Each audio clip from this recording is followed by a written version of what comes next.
knowing damn well that like my parents were not fans of it.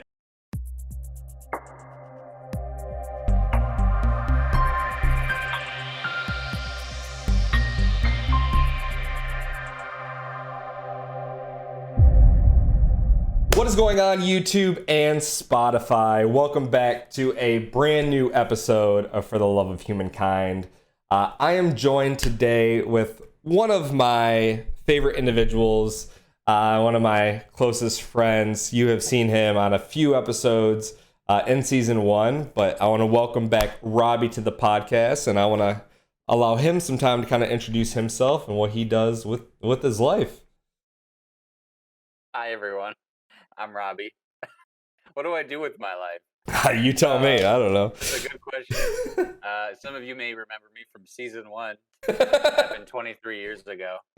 And we're back for season 2. No, in all seriousness, I'm Robbie. I currently work as an educator in a variety of capacities. And I have several tattoos. Oh. And so that's a part of what I do with my life, actually. Yeah. I like to frequent coffee shops, like to frequent bookstores. Sometimes on the best days, I'm doing both. And I'm sorry, women, he is women and men, or Correct. how you identify. He is currently off the market, so I apologize for that. You apologize. I love it. Y'all missed your chances. But no, I wanted to bring you on today, Robbie, because I think that your journey, and for those of you that may not have read the title of this podcast or know any idea of what we're talking about today, is I really want to kind of focus on really just kind of identifying and talking through the progression of tattooing in life, and just like how we really and there are still professions, I don't say we, but like that there are professions that still consider tattoos to be like unprofessional, and kind of want to dig into that conversation a little bit, because I think it's interesting, because we have seen this transition of tattooing and the purpose of tattooing throughout history and what it has become today. And so I want to invite Robbie on. As he stated, he has several tattoos, and we'll kind of talk about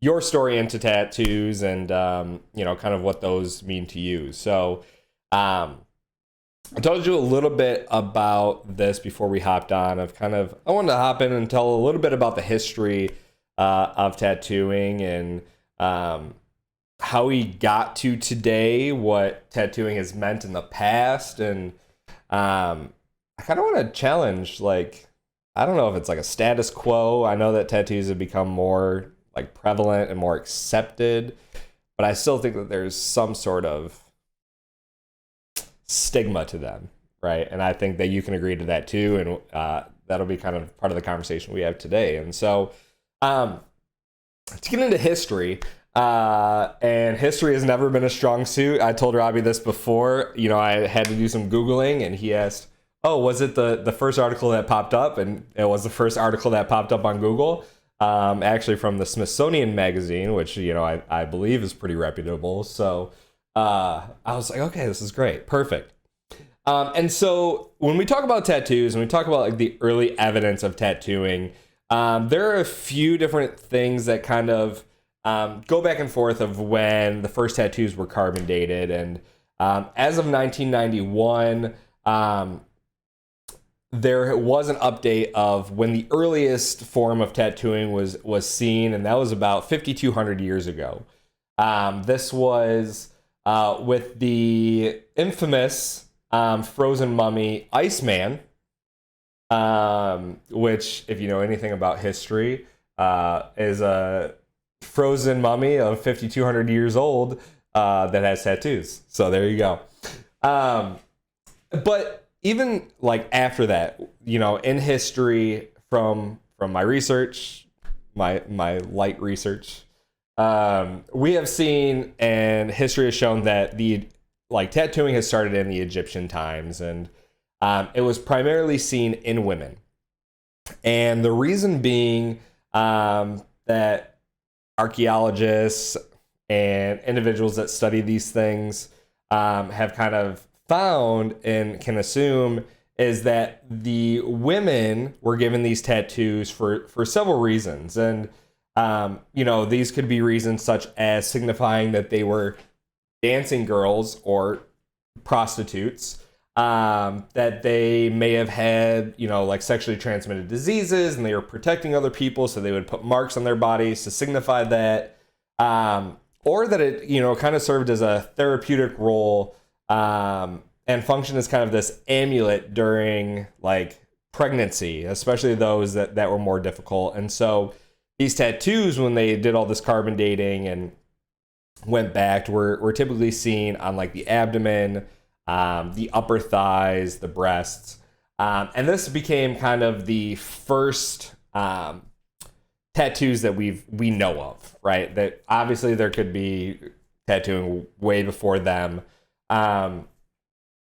But a lot of what has transpired since then has really kind of changed how society views tattoos, right? So that became kind of this mark of, if you think of like the Scarlet A, I feel like that was kind of their mark, right? Of like, oh, we're giving them a tattoo. They're probably promiscuous. This is going to keep men away, or keep them close.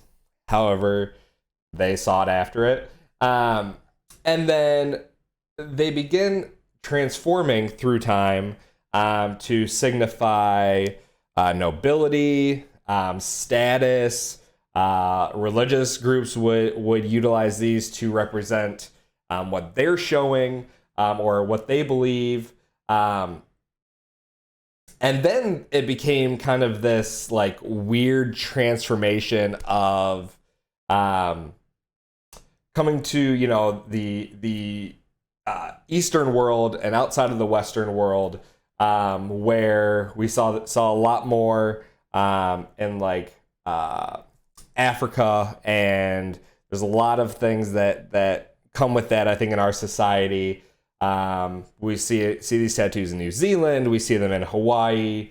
They become signs of culture, right? And then it continues to transform into today, where we have kind of these works of art where people still, show, their religious affiliation, could still show their culture, could still show these things. And so we've kind of seen this transition that's gone from, oh, it was like just, dancing women, to nobility, to freedom of expression. And we've seen this shift, but I don't think society as a whole has followed that shift either. And so that's my very quick rundown of the history of tattooing. Thank you, and we'll see you next week. But Robbie, thinking about, kind of that path, do you remember what like your first encounter or your first like experience knowing or learning about tattooing and tattoos was? Yeah, I like this question. I can't give you a first memory or a Okay. first I don't have a first memory of talking about it. Mm-hmm. I do remember having, when I was in, I think, fifth or sixth grade, I remember having a teacher that had tattoos. Mm. And he was like a long-term substitute teacher. Mm. And he would talk about from his perspective, what he believes the reason why he couldn't land a full-time Mm. role is because he had these tattoos all up and down his arms. Okay. And that his perspective on that was that he feels as if people looked at him differently because he had these tattoos. So I remember him talking about that openly, and him being honestly very transparent, probably in a way that many other educators might deem as too much, too transparent with their students. I appreciate it because he would tell us all kinds of stories. Right. But I remember that. I remember having a conversation when I was in high school, so a few years after that, with someone who was in my grade. I think this was 11th grade. Who had he was on my baseball team. He'd just gotten a tattoo, and in at least in Michigan, you had to have been 18 Mm. to get a tattoo. He was not 18, so I was like asking questions, and he was like, "Oh yeah, I have a buddy. I'm not gonna name him, but I have a buddy who does tattoos in his basement." Oh, love that. And I remember being like, okay, like, and that was obviously I didn't know anything about it. I didn't Yeah. know anything about it. I was honestly probably afraid of tattooing because of the Hmm. needlework, right? And so my initial, I would say, to answer your question, my initial orientation to tattooing started there. Okay. Uh, after getting my first tattoo in 2017, I remember, well, prior to getting, I should say, I remember looking into a little bit of the history of Hmm. tattooing, and particularly the history of tattooing in North America. I Yeah. think to me that was like what I felt like was the most relevant to me at the time. And I feel like I learned a lot. I think particularly how various indigenous groups would utilize marks on the skin, Hmm. or I guess discoloration of the skin in different ways to symbolize a variety of things. It could be connections between tribes. It could be ways in which they viewed the world. Hmm. It could even be like familial ties. Hmm. And I remember thinking like that that helped me fully understand how tattooing could have become such a central part of a culture. Hmm. I remember thinking that and feeling my way through that. Trying to figure out, does getting a tattoo make sense, Hmm. and would I be essentially appropriating a culture Hmm. if I were to get tattoos? And so that was my initial, I guess, my initial orientation to Yeah. it. That would have been 5 years ago, Okay. when I got my first tattoo. Okay. So that's what I would say my initial orientation was. So you kind of had this journey, and you kind of had this really sort of like first encounter that you can remember, like you said, fifth grade, Yeah. right? Yeah. To which I'm not gonna, make you say a year that fifth grade was. But there was some time there, right, up until 2017. And you kind of went on this journey of sorts, right? And I think it's interesting because my first memory.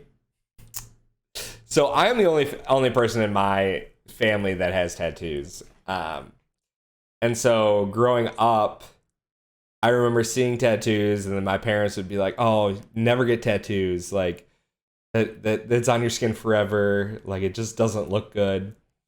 And so I remember that being my first perspective, and then graduating from high school and going to college. I was like, you know what? I'm gonna do it.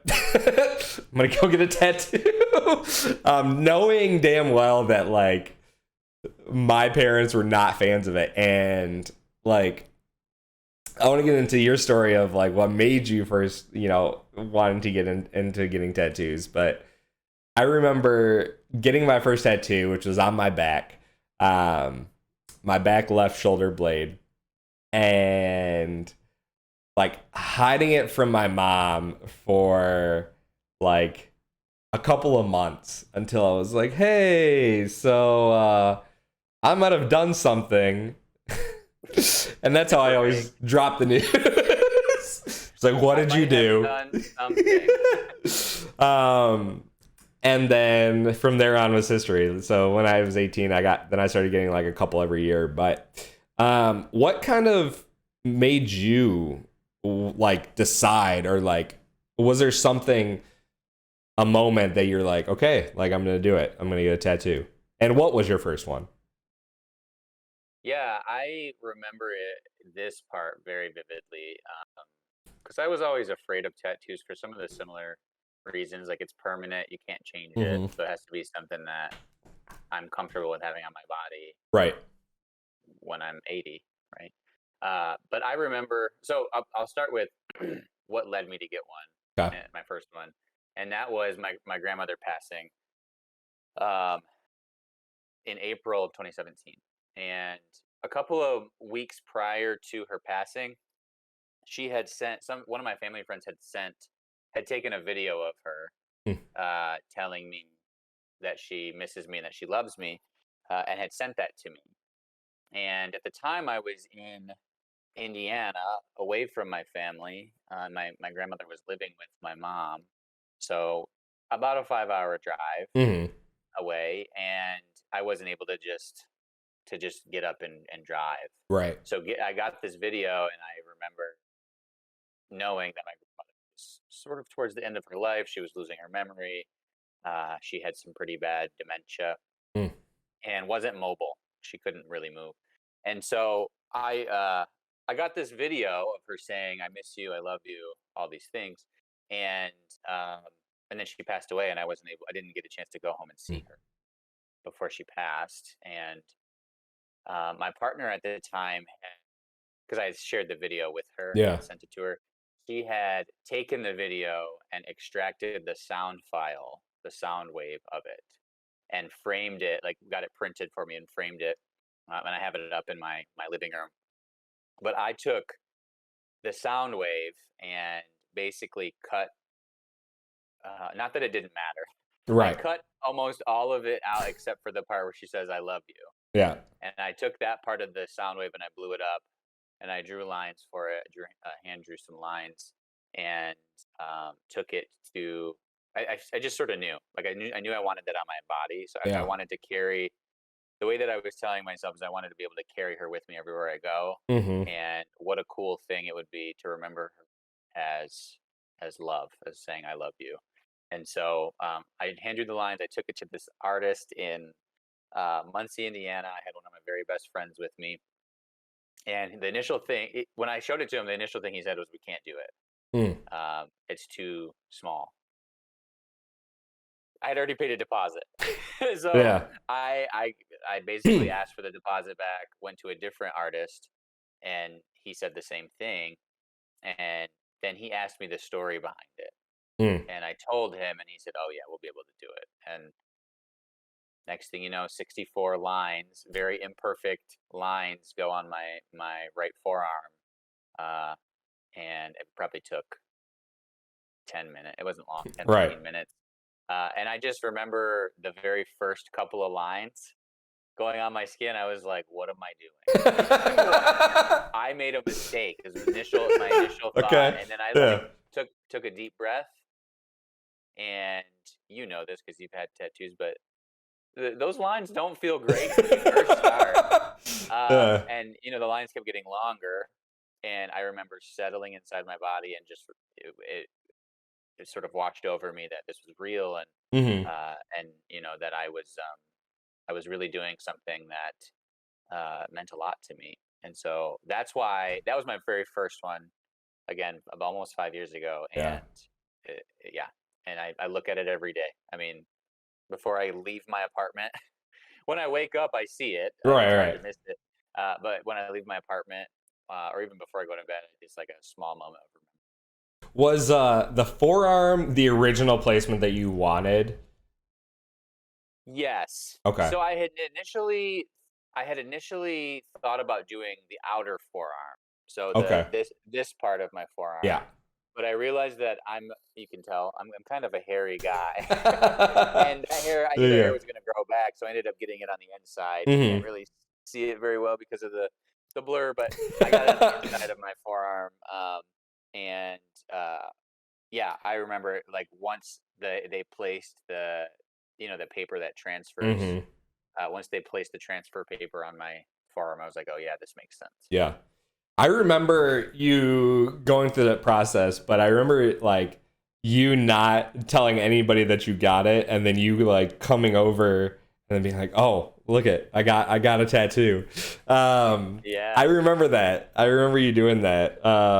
Because I really had only gotten a few tattoos before that, because I think I started in. Wait, no, I lied. 2011 was when I started. Yeah. I was like 2015. No, I had started in 2011. Yeah. And so how many you're at now? I have 6. Okay. I have 6 tattoos. Okay. Do you have plans for more? Yeah, I've got at least 3 more that I want. Okay. The way that I think about it too is like because a lot of folks are like, you need to really be sure. Yeah. One of the things that I learned from one of my best friends who had gotten tattoos, he said, make it your background on your phone or put it somewhere where you're going to see it every day. Mm. Whatever you want that thing to be, put it somewhere you're going to see it every day. And after 6 months, if you're still like, yeah, I want that, then you probably are going to be okay. Yeah. You go through a couple of seasons and you still want it, there's a good chance you're going to be okay. So that's always been my process, except for one of them. Okay. One of them was not planned. It was very spontaneous, and I got it with an outline of Michigan, Mm-hmm. and I got it with one of my best friends. We were literally walking down the street in Indianapolis, and he had joked, "Wouldn't it be funny if we went and got matching tattoos?" And I said, "We should do it." And then I crossed the street, and we walked in, and we didn't get matching tattoos, but Right. he got an Indiana one because he's from Indiana. I got a Michigan one because I'm from Michigan. That's the only one that was not planned. And when I tell you, it was almost like an emotional high. Like I Yeah. felt like because I don't make decisions like that, Mm-hmm. especially with things that are that permanent. I was like, it felt like all the stars were aligning and it made sense. And I think it's funny too because like 3 of us in our friend group all have Michigan tattoos. Yeah. They're all in different locations, but no, I'm the only one in a different spot, I think.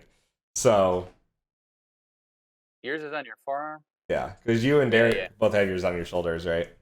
Yeah. And so I think that's kind of funny too, because that goes back to when you were doing your research, right? Of like the one, starting with your first one, like the familial piece to carry somebody with you, and then that culture piece, right? Like, not to use Michigan as a culture piece, but like there's a lot of fond memories there, right? Like there's where you grew up. There's a lot of weight to that. And so thinking about what you have now, and I know this is a hard question, I think, in general.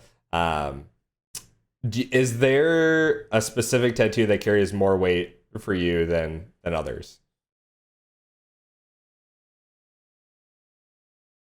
I don't know. I wouldn't say more weight. Okay. I would say different weight. Okay. I think they all carry a little bit of a different weight. Yeah. My first one, I think, will always carry perhaps the most sentimental weight. Okay. Because of how much of a big deal it was to me. Yeah. To even decide to get a tattoo. But second of all, because of what it represents for me. Mm-hmm. I would say the other tattoo that holds similar weight would be the tattoo that I got in memory of my father, who passed away 2 years after my grandmother did. Mm-hmm. And his favorite singer, his favorite musical artist was Frank Sinatra. In fact, my middle name is Francis after Frank Sinatra. And so I wanted to, in the same way that I wanted to honor my grandmother, I wanted to honor my father. And story for another day, but Yeah. our relationship wasn't always great. Mm-hmm. But towards the end of his life, we were like really trying Mm-hmm. to live lives that we felt comfortable around each other. And so, but I wanted to honor him. And so I was in New York City before he passed away, like the week before, Mm-hmm. and went to this bookstore. It's a really big bookstore called The Strand. It's been around for a really long time. Yeah. And they have a whole half wall of postcards. And I saw a postcard of Frank Sinatra, like in the recording studio, and I bought like 3 copies of it, and wrote a postcard to him Mm-hmm. on one of them. And then I had 2 for myself. Yeah.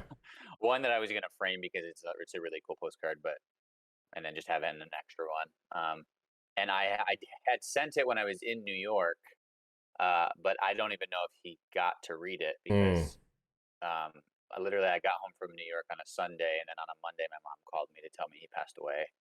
And it was a bit sudden, so it was not something Yeah. that I was ever expecting. So I thought, well, it just feels like there's a sign there Mm-hmm. of some sort. I couldn't pinpoint that if you asked me to, but Yeah. I was like, it just makes sense. This is the way to honor him, and so I get to carry him with me in that way too. That holds about the same kind of weight as the one Mm-hmm. with my grandmother, but they all hold something different, right? Like Right. Michigan, outline of Michigan is sentimental to me because I grew up there, Yeah. and it's important. It's an important place to me. Under that, I have some latitude and longitude coordinates of my childhood home, which me and one of my best friends, Derek, he got his childhood home in Flint, hit the coordinates to his childhood home. I got my coordinates to my childhood home, Mm-hmm. um, and we spent a lot of time at each other's, so it Yeah. was really sentimental. We went together; it was really sentimental. And then I have on my left, like tricep area, I have a little doodle of a little guy opening up his chest, and flowers coming out. And it's actually a doodle from one of my favorite poets Mm. that he posted on Instagram, and I just fell in love with it when I saw it. He posted it. His name is Anis Mujgani, Okay. and he posted it, and I just saw it, and I favorited it, and I screenshot it, and I kept looking at it. And what it represents to me is um, like there are beautiful things inside all of us, Yeah. and I need a reminder of that more often than not. That there are beautiful things inside me, and that I need to learn how to bloom with Mm. those things. I need to learn how to like. There are what things that I might consider on my worst days to be really ugly, that some of my friends might really value Yeah. and really find to be beautiful about me. So that's a reminder for me. It was funny. I reached out to him, the poet, on Instagram, and I was like, "You might never read this, but this doodle that you have really speaks to me." And I was wondering if I could have permission to get a tattoo of it. And he responded in like 10 minutes Love that. and was like very excited about it. And we talked a little bit about what the doodle represents for him and whatnot. So kind of a long-winded answer, but and then my most recent tattoo that nobody knows about.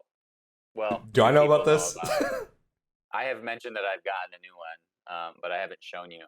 Mm. My most recent one I got in February of this year, Okay. and it is about my favorite book.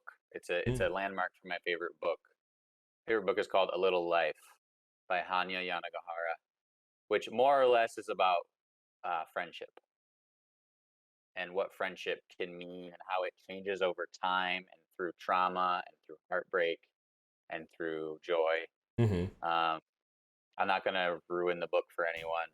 I don't recommend the book to many people because I truly like it is a it's like it, It, very love of labor or labor of love, I should say. yeah.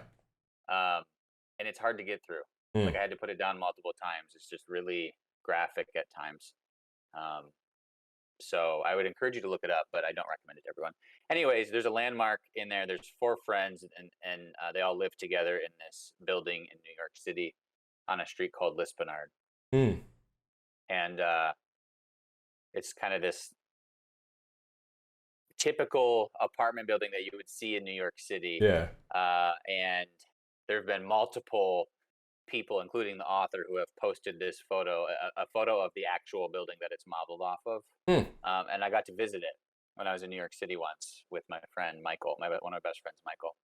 And it's something that him and I have connected on. And so it's essentially I got the building Yeah. on my arm, and it represents to me this idea that this idea of friendship and how we change over time, but we change together Mm. in a lot of ways, and that is sometimes really hard, really difficult, and really heartbreaking, and really sad, and disappointing sometimes. Mm-hmm. But at the end of the day, what remains is a friendship, as long as everybody's choosing it, and they're opting into it. It's significant. Yeah. I appreciate you sharing all of that. And it's refreshing too because you know, you and I have talked through some of these when they've happened, but having that like reminder of what these mean to you and like seeing that, like I love that because I think you and I think have similar. I don't want to say similar tattoos, but we've gotten tattoos for similar reasons. Like I have, you know, a tattoo from one of my favorite poets. I have your handwriting and Franklin's handwriting, you know, on my chest, and you know, I think I have several tattoos for family, and so I think that it becomes this. How do I want to put this? Like this way to just know where you've been and where you're at, right? I think for me, like that's what my tattoos have always represented of like this is where I'm at in my life at this point, and these are the things like I will continue to add them as much as my mom doesn't want me to add to them. She's like, "Oh, you've got enough." I was like, "27 is not enough." I'm going to continue to add, and like it's funny because like the older I get, the more I'm like, why do I do this to myself? Like, why do I continue to put myself through pain? Like I'm finishing like my sleeve, and you know, I've already spent 6 hours, have another 4 hours to go, and I'm like, I don't know why I keep doing this, but I think part of it is like that, as I kind of mentioned, like that therapeutic piece too. Like there's just something about getting a tattoo, and whether that's like the pain, whether that's like just knowing that these things have left marks on you, so let me, you know, outline that in a specific way.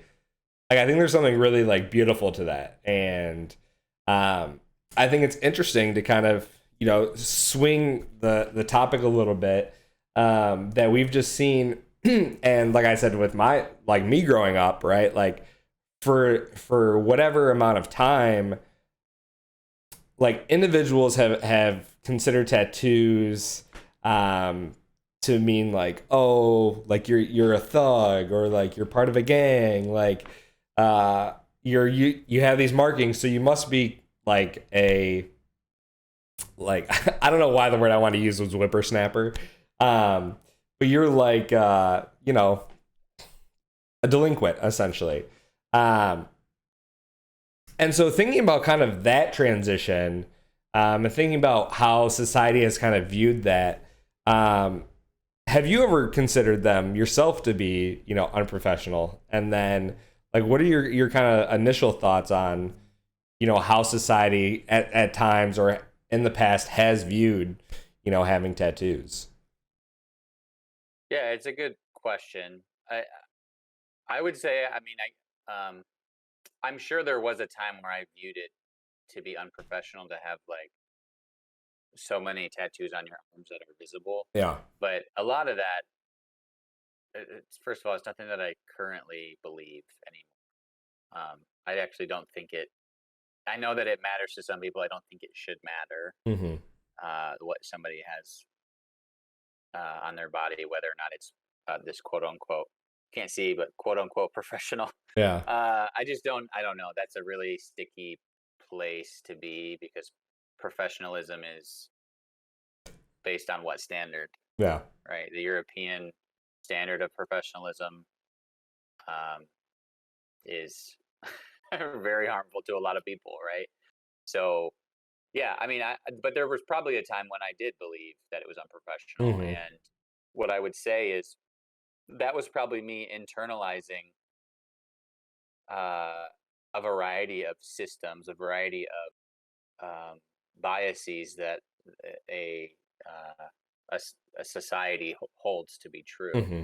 And you know, people will say all the time, like, "Would you believe? Would you want to hire a lawyer or a doctor that is tattooed all over, or would you want to hire a fill in the blank?" And Yeah. the reality is like, yeah, I probably would. I don't particularly care if Right. they are a good doctor and they have tattoos. It has nothing to do with me. Yeah. You know what I'm saying? Like, so it's a very strange, in my opinion, it's a very strange belief that people have. Mm-hmm. And I'm happy to talk through that with people. Like, I'm happy to try and understand why they believe something to be someone to be unprofessional if they have tattoos. But I just don't generally adhere to those standards. Yeah. And in fact, I like to talk to people about their tattoos, if they have stories behind them, or if there's a meaning behind them. And I like people to ask me about mine. I think it's a way of connecting with people that I don't know. It's not like a typical thing that would be brought up in conversation. So I like to ask people about them if they're visible, what they're about, and what led to them. Similar to how you had asked me. You mentioned something about like I think the word you used was delinquent. Yeah. And how people think that people that have tattoos are seen as such. And I imagine that there was a time in society where that was the prevailing thought. Yeah. And people were ostracized for making the decision to get tattooed in some way. And to that end, I would say that many folks have not and do not care about getting to know that person, one. Yeah. Or two, the history of tattooing and how central it was to culture, to a variety of cultures, right? So I think I'll stop there. Otherwise, I'll keep talking. I just think, I think it's an outdated way of believing value in a person or worth in a person. Yeah, and I mean, we can call it as it is, right? Like the idea of professionalism is a white centric ideology. Yep. Right. We, the idea, and obviously like, I think to share in the podcast, right? Like if you're listening on Spotify, like putting the terms like thug or gang member in quotes, right? Is because the big issue of unprofessionalism is focused on BIPOC individuals, right? Like, and this idea that, they had to have received that tattoo in jail, or they had to have done something to get that tattoo, right? And while, most people aren't getting tattoos in the basements of somebody that they know, like that it happens, right? And most of the time, like you need to pay good money to get tattoos. And so that becomes part of that whole issue, in my opinion, as well, because now you're, again, going back to how we've seen in history, like the noble status or the nobility, and then we just stripped everything of that. And we're like, people who, get stuff on their skin, or get, teardrops or, whatever the tattoo is, like they're part of this group that's just going to cause chaos. And I think that has continued to carry weight, especially in white society. And again, you look at career fields. The white individuals with tattoos are still more likely to get jobs than BIPOC individuals with or without tattoos, right? And that's also kind of fucked up. That's not kind of, it is fucked up. And so that idea of professionalism holds a lot of that white-centric ideology in it. And I think it's interesting to think about, like you said, especially when you were doing your research with like the indigenous tribes, like, do people ever really think about that or know about that? My guess is no. Right. Well, and it's interesting, like if somebody were to bring up this idea of like, if you have a tattoo, that means there's some sort of sinister thing about you. Yeah. Like, I think it's okay to ask them, what do you mean by that? Mm-hmm. Absolutely. Where are you getting that from? Mm-hmm. Like, where did you learn that? And I mean that like trying to understand from a very curious place, because my first reaction would be to correct them and to want to educate them. Yeah. And I know that's not always the best. One good way to address it would be to just like, what do you mean by that? What do you mean by that person is a thug, or that person has some sort of nefarious intention?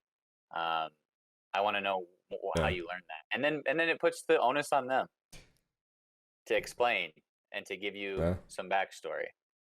Yeah, well, if you were to ask certain people about my tattoos, they would tell you I'm the Antichrist. So, here, And I think that's interesting too, because I think we all have our different experiences, right? Like, Yeah.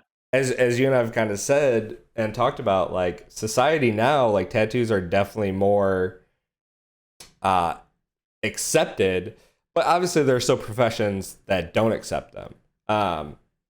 Or there's still weight to, oh, they have a tattoo, so they can't do this job. Why do you think that is? Why do you think that we still have those professions that still don't hire people? And I can give you examples like nurses, for example, are still like, oh, you can't have anything visible.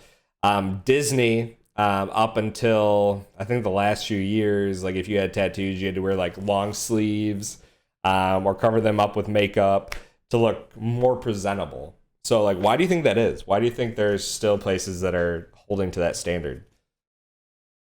Well, I think when I think of a standard of like you shouldn't have tattoos as like a policy, I like to ask the question, who does that benefit? Hmm. I mean, is it are you trying to have that benefit you as a company because you don't want anybody to take a certain tattoo the wrong way, Mm. or interpret like you don't want a customer to interpret that tattoo as representative of what the organization believes, Yeah. or the company believes. I like to ask questions like that and figure out why is this your policy? Why is this your policy, and who does it benefit? Mm. Um, I mean, I don't know if I have the answer as to why, but I have some thoughts. I think it has somehow withstood the test of time, because for some reason people believe, for a variety of reasons, people believe that it is um, uh, more presentable to have somebody who uh, hides what is considered an imperfection, Mm. right? I mean, it's the same, not the exact same, but it's in the similar vein as when people, um, some people may not hire uh, people who weigh more, Mm. right? Or some people don't hire black people or brown Yeah. people or indigenous people. So it's almost in the same vein that like it's not the same. I want to make that clear, but it's in the same thought of um, you don't want somebody to be representing a company like your company and have some sort of thing that's seen outside of normal. Mm-hmm. And I think that's just the silliest. It's just the silliest thing because many of those customers don't give a shit, That's right? They true. do not Yeah. care. They want their service or their product given to them Mm. in exchange for their money, or whatever it is. And if those people that have tattoos can serve them, Yeah. they don't particularly care. I would say, at least for Gen Z and millennials. Yeah, I unless you're a can't speak Karen, to so. I can't speak to generations above me completely, Yeah. but yeah, I would say that's where my head goes first. I also think just point blank people have this stigma that if you have tattoos, then somehow you're not worthy. Mm. You won't be able to perform your job Yeah. to the same degree as somebody who doesn't, and that's just not true. Yeah, It's like not rooted in any fact. So oh, you've got a bunch of ink in your skin. Oh, that's got to be messing with your brain. You can't function. yeah, Like, it doesn't. It just doesn't make okay. any sense. Yeah. It doesn't make any sense. That's why I think on a policy level, people have to be working to change those. Yeah. So, kind of going towards the conclusion of this conversation, and I know that you're not. This is kind of like a rhetorical question, but I'm curious to hear kind of your closing thoughts of like, do you think we ever get to a point where there aren't these policies or caps, or I mean, there's always going to be some sort of judgment, I feel like, but like where people aren't being judged for what they do to their body, whether it's tattoos, whether it's like the stretching of their ears, which is also another, thing that has been done for, centuries, different piercings, right? Like, do you think there's ever a point where those don't affect, how people are treated or viewed? Well, um, It's a hard question, I know. it is. I'll answer this in the same way that I would answer any other question that is hard to answer like this. I'm hopeful that we can get to a place or a time in our lifetime that Mhm. it's it's possible. Okay. I can't predict human behavior. I can't predict. There's a whole lot I can't predict. Right. But if I say right now, yeah, we're never going to get there, to me, that is a resolve. Mm. We're never going to get there, so let's stop trying. Yeah. We're never going to get there, so why even try? Yeah. And of course, if you don't try, if you don't keep at it, then I don't know how you would get to that ideal world where you're not judged for it. So now, that being said, you still have to be realistic about that, Yeah. right? Is it possible? Okay, if I can fathom that it is, realistically, what do we have to do to get there? And I think that's a whole different conversation. Mm. There are probably 1,000 different steps we can take. And one of them would just be normalizing all bodies, Mhm. regardless of any sort of size, regardless of color, regardless of anything. Normalizing bodies, one, and then changing beauty standards. Mm. What makes someone beautiful is so subjective, and people get their definition of that based off of the way society views beauty. Um, and that's, just to put it frankly, it's pretty fucked up. Yeah. That's a whole nother episode. A whole nother episode, yeah. Yeah, I think those are good points because I think that we all fall victim to it, whether we realize that or not. Just based on the subliminal like marketing and stuff that's been done, and not so subliminal marketing, right? Growing up, and obviously things are getting better, but they're not anywhere near where they need to be in that. But I like that thought process a lot. I think that I would love that hopefully we get to that point. But obviously there's still going to be people who are like, it's against what Jesus wanted. Not to bash, religion again on this podcast, but You would never. Never. But actually, one last question. Would you ever let me tattoo you? No, I would not. And it's nothing against you. I just do. As another element of my tattoo exploration, I like to know the artist. You know me like plenty. Well, I didn't get to finish what I was saying. I like to know what the artist's strengths are. I like to have conversations with them about those strengths, and I would like them to be fairly experienced. They don't have to be. Like the one who did my most recent tattoo, I think she said she had been tattooing for like 8 months, but she was an art student. Yeah. And transitioned over to tattooing. So, and I got to look at her work and ask her questions about it before I did it. So no. Damn. No, I would not. That's really unfortunate. Maybe one day we'll work on it. We'll work on it. But I do want to thank you for spending time with me. This actually was very fruitful. I've been wanting to talk about just the ideas of an ideology of tattooing for quite some time, and appreciate you spending some time with me. It was a pleasure. Well, that'll do it for this couple of weeks episodes of For the Love of Humankind. Hopefully we will see you back here in a couple weeks with a brand new episode. As always, love hard, love well, treat each other as you would want to be treated, and be safe, and we will see you next time.